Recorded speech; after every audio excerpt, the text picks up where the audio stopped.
Je m'appelle Aïssatou Amadou, j'ai 23 ans et je suis née dans un petit village entre Garoua et Ngaoundéré, au cœur de la communauté Buroro. Mon père était un simple éleveur, ma mère vendait du mil au marché.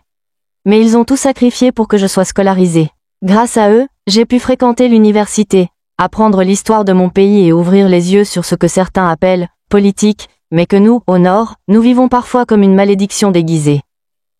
Depuis toujours, j'ai entendu des discours, des promesses, des votes massifs pour des hommes qu'on nous présentait comme des sauveurs, alors qu'en réalité, ils ne faisaient qu'obéir à Paul Biya, notre président à vie. Parmi eux, il y avait des figures très connues ici. Bello Bouba Maïgari, qui a longtemps été ministre, et Issa Chiroma Bakari, le maître de la parole vide, qui défendait tout et son contraire à la télévision. Mais aujourd'hui, tout a changé. Maurice Kamto, l'homme du changement, celui que le régime a fait emprisonner après les élections de 2018, est de retour dans l'arène. Il prépare les élections d'octobre, et beaucoup de gens, y compris ici, dans le Nord, commencent à croire qu'il pourrait être celui qui nous libérera. Je ne l'ai jamais rencontré. Je ne fais pas partie de son parti. Je ne suis ni militante, ni porte-parole. Mais je suis une citoyenne camerounaise, une fille du Nord, et j'ai des choses à dire. Des choses qu'on ne crie pas sur les réseaux sociaux, mais qu'on écrit dans des lettres qu'on espère secrètes et lues à temps. C'est pourquoi je prends aujourd'hui mon courage pour écrire à Maurice Kamto. Pour lui dire que tout ce qui brille dans le septentrion n'est pas lumière. Que certains visages bien connus, aujourd'hui repentis en apparence, ne sont peut-être que des loups en tenue de réconciliation. Monsieur Kamto, c'est peut-être dans un journal que vous l'avez appris. Ou peut-être dans un salon politique feutré de Yaoundé. Mais ici, dans le Nord, la nouvelle s'est répandue comme une traînée de poudre. Bello Bouba Maïgari et Issa Chiroma Bakari, deux anciens ministres du régime Biya, ont officiellement annoncé leur intention de vous rejoindre. Ils parlent d'alliance nationale, de réconciliation pour battre le système, et de leur volonté de construire le Cameroun de demain, avec vous. Mais monsieur Kamto, laissez-moi vous dire une chose que les caméras ne vous montreront jamais. Ces hommes ne viennent pas pour vous aider, mais pour vous affaiblir. Ils ne viennent pas avec des convictions, mais avec des stratégies dictées ailleurs. Ils ne vous tendent pas la main, ils cherchent juste à se repositionner, à se racheter une virginité politique sur votre dos. Bello Bouba, que beaucoup appelaient ici le silencieux fidèle, a passé des décennies au service de Paul Biya, acceptant tous les postes qu'on lui offrait, sans jamais dénoncer une seule dérive. Quand nos enfants mouraient de malnutrition, quand nos écoles étaient des ruines, il signait les budgets sans broncher. Il a trahi l'esprit même de l'opposition dont il était pourtant issu à une époque. Et Issa Chiroma, monsieur Kamto, parlons-en. C'est lui qui, après votre arrestation en 2019, justifiait publiquement vos chaînes, prétendant que vous vouliez déstabiliser le pays. C'est lui qui a défendu, avec un sourire moqueur, les fraudes, les abus, les silences honteux du régime. Il était ministre de la communication, pas de la vérité, et cela se voyait. Aujourd'hui, ces deux hommes prétendent être déçus du système, mais ce système, ils en étaient les artisans les plus actifs. Ils ont tout eu, les postes, les privilèges, les véhicules, les gardes du corps, et même les silences complices. Ils n'ont jamais levé la voix pour dénoncer l'injustice, jusqu'à ce que leur portefeuille leur soit retiré. Alors maintenant qu'ils sont sans titre, ils se tournent vers vous. Mais pas pour faire gagner le peuple. Ils veulent juste continuer à exister politiquement, et se donner une deuxième jeunesse en collant leur image à la vôtre. Et moi, je vous dis, ne vous laissez pas piéger.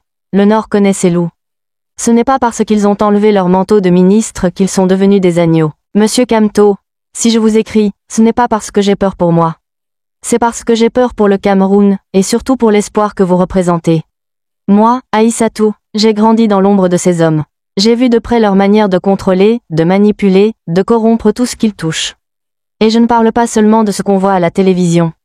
Je parle de ce qui se murmure dans les coulisses, ce que les rapports officiels ne disent jamais. Quand j'étais étudiante à l'université de Ngaoundéré, j'ai fait un stage dans une antenne régionale d'un projet public piloté par le ministère de la Communication à l'époque d'Issa Chiroma. Ce que j'y ai vu m'a marqué à vie.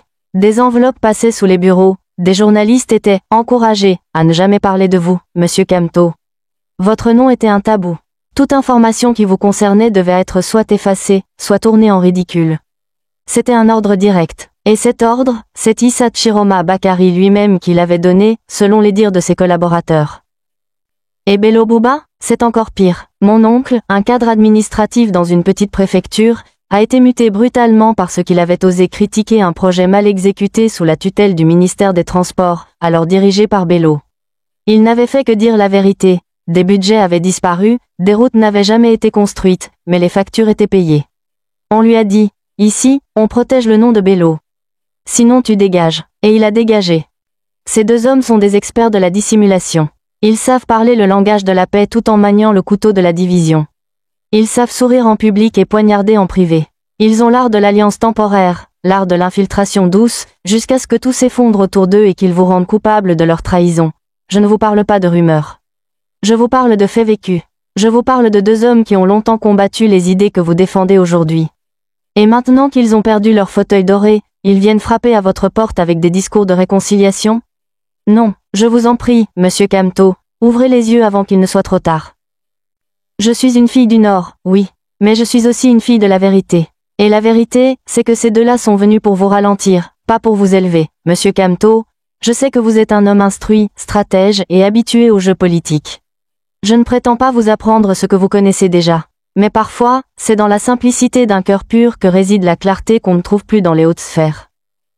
Je vous parle ici avec la voix d'une fille du peuple, loin des intrigues de Yaoundé, mais proche de ce que ressent la majorité silencieuse. Nous avons faim de justice. Nous avons soif d'un Cameroun nouveau. Et vous êtes, aux yeux de beaucoup, la dernière espérance pacifique avant l'explosion du désespoir. Mais si vous laissez Issa Chiroma et Bello Bouba vous coller à la peau, alors beaucoup perdront confiance. Ce n'est pas de l'orgueil, ni du tribalisme, ni de la haine. C'est de la lucidité populaire. Ces deux hommes ne représentent pas le Nord, ils représentent l'ancien système. Ils ne sont pas la voix de notre génération, ils sont les échos d'un régime à bout de souffle. Leur discours d'aujourd'hui est un piège, ils ne veulent pas que vous gagniez. Ils veulent que, si vous gagnez, vous leur deviez quelque chose. Ils veulent vous soumettre à un marchandage post-électoral, où ils seront les garants de l'équilibre régional, alors qu'en vérité ils ont perdu toute légitimité morale. Camteau, méfie-toi.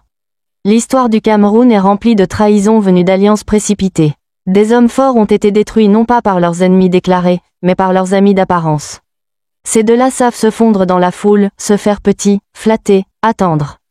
Puis au moment opportun, planter leur dard dans le dos. Moi, je n'ai rien à vous offrir. Je ne suis ni ministre, ni général, ni conseillère stratégique. Je suis juste Aïssatou, une fille du Nord. Mais ce que je vous donne ici, c'est l'intuition d'un peuple. Celle qu'on ne lit pas dans les rapports, qu'on ne mesure pas dans les sondages, mais qui éclate toujours à la fin, quand il est trop tard. Gardez votre cap. Ne vendez pas votre combat pour une photo d'unité. Monsieur Camteau, je terminerai cette lettre avec le poids d'un espoir immense, mais aussi d'une inquiétude brûlante. Car ici, au Nord comme ailleurs, une jeunesse veille. Nous sommes des milliers, silencieux mais éveillés. On n'a peut-être pas tous les mots qu'il faut, ni les plateformes pour parler, mais nos cœurs comprennent ce qui se joue. Je ne suis pas la seule à vous regarder avec foi. Dans les quartiers de Garoua, dans les écoles de Maroua, dans les marchés de Mokolo ou les villages de Poli, des jeunes comme moi murmurent votre nom comme une promesse. Une promesse qu'enfin, quelqu'un pourrait parler pour nous, avec nous, sans nous trahir. Mais cette promesse est fragile. Il suffirait d'une erreur, d'un mauvais choix, d'une poignée de main avec ceux que nous savons responsables de nos souffrances, pour que cet espoir s'effondre. Pas bruyamment, non, en silence, par le retrait de la confiance, par le retour à l'indifférence, par la résignation. Monsieur Camteau, le peuple vous observe. La jeunesse vous teste, et l'histoire vous attend. N'acceptez pas toutes les mains tendues, surtout quand certaines ont étranglé la vérité pendant des années. N'ouvrez pas votre porte à ceux qui, hier encore, plaidaient pour votre enfermement et défendaient un régime qui écrasait la moindre voix libre. Vous pouvez faire de grandes alliances, oui. Mais avec le peuple, pas avec ceux que le peuple rejette. Vous pouvez tendre la main, oui, mais vers le futur, pas vers les figures du passé. Je suis Aïssatou, je suis Buroro, je suis musulmane, je suis femme, je suis nordiste, mais avant tout, je suis camerounaise.